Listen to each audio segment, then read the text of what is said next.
It's time for Bible verse of the day. Today, we're actually doing something a little bit different. We are going to be reading a parable, and it's the parable of the prodigal son.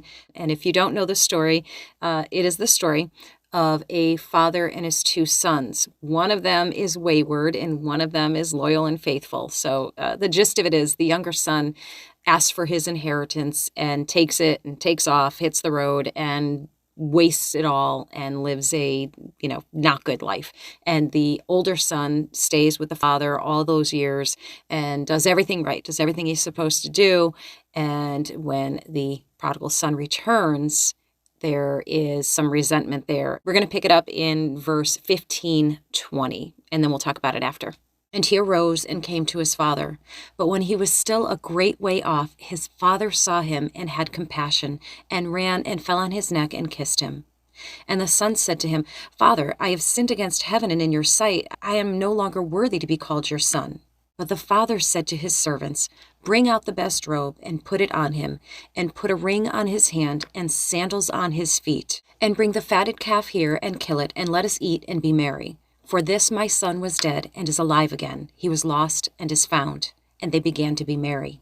Meanwhile, the older son was in the field. When he came near the house, he heard music and dancing. So he called one of the servants and asked him what was going on.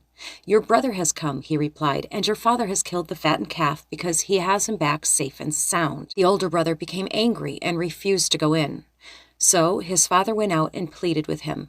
But he answered his father, Look, all these years I have been slaving for you and never disobeyed your orders.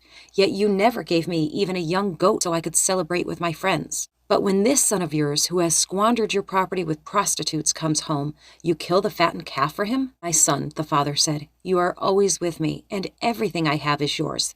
But we had to celebrate and be glad, because this brother of yours was dead and is alive again. He was lost and is found.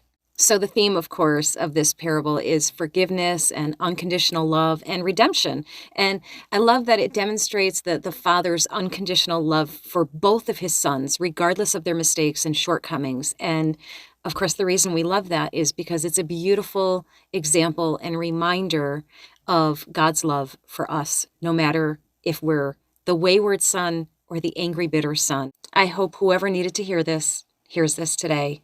And I hope you guys have a great day.